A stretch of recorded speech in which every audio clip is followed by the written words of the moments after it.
want to be able to join boards, but maybe don't have the confidence or don't understand that they have the skills and they have an idea. So let's talk about the person.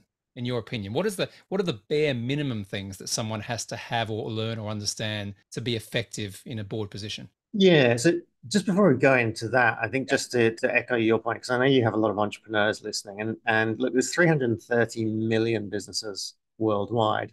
I would guess 99.5% of them, if not more, don't have a board. And that's a huge opportunity. But I also think, businesses are better when you have somebody to bounce ideas off. And so basically to your point, to go back to sort of where the book came from is I set up a company, a little side project about a year and a half ago to help to train people and then show them not to place them on boards, but to show them how to create boards and build their positions. And it's kind of a stepping stone process. So what we suggest, and anyone can do this, is find a small business or a startup or local rugby team or anyone that needs some extra support and go and position yourself, go and offer to build an advisory board for them and bring in three or four of your mates, different industries, different countries, and everything can be done on Zoom now. So do think global because it's a big world out there. And just spend a year thinking about somebody else's business. Most of us are so focused.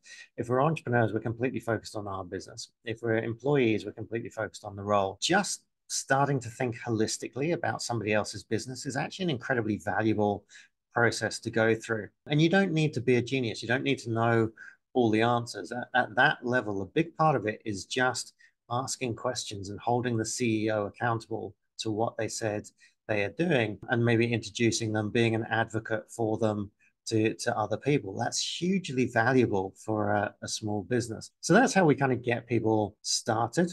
And then the next step up, and we view every board position merely as a stepping stone to the next one. So you don't want to be an unpaid advisor for the rest of your life, but you might leverage that to then go to these public companies. Now, the step up from an advisor of a small business to a public company director is a big step. So, what we created was an idea of an apprentice board. An apprentice board basically sits below the main board, sits in on all the meetings, but doesn't say anything. They don't cost the company anything. It's just like There's a no board observer. votes. In my world, we call that a board observer. Board observer, Okay. exactly. But what it means is, especially if that board apprentice is a diverse group, that company can now go out to the market and to those ESG funds and say, Oh, hey, look how nice. forward thinking we are. We're taking steps to bring diversity into our board. What it means for the person that's sitting there is they get to watch what's going on. Interestingly, because the expectation of you as an apprentice is very low. Whereas normally if you come into a board, you're being paid a lot of money for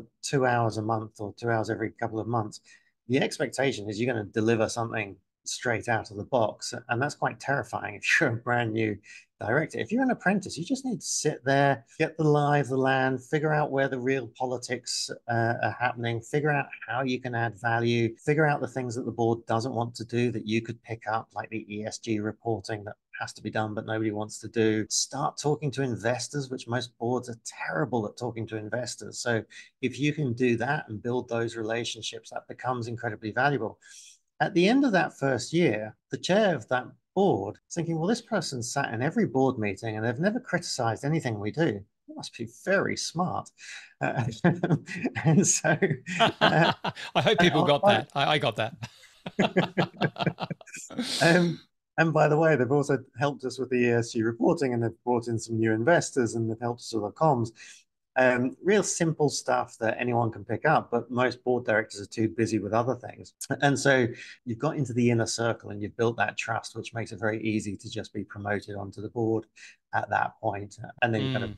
so The keep thing I keep like going up. about that, Callum, as well, is whenever we're doing assessments on businesses, as I said, they're usually sort of small, mid-market, but some of them are bigger. We look at what we call two layers of succession. Now, we normally look at two layers of succession across the leadership team, but I like the idea that what you're also creating here is a succession plan to the board, which is great. So instead of having the risk, as you said beforehand, of someone new coming in, you've got someone there that you can literally promote to a role and you get to know them over time. So there's a heap of value just in that idea as well, I feel. Yeah, I mean, it's a try before you buy. It's very sort of low risk and works on both sides.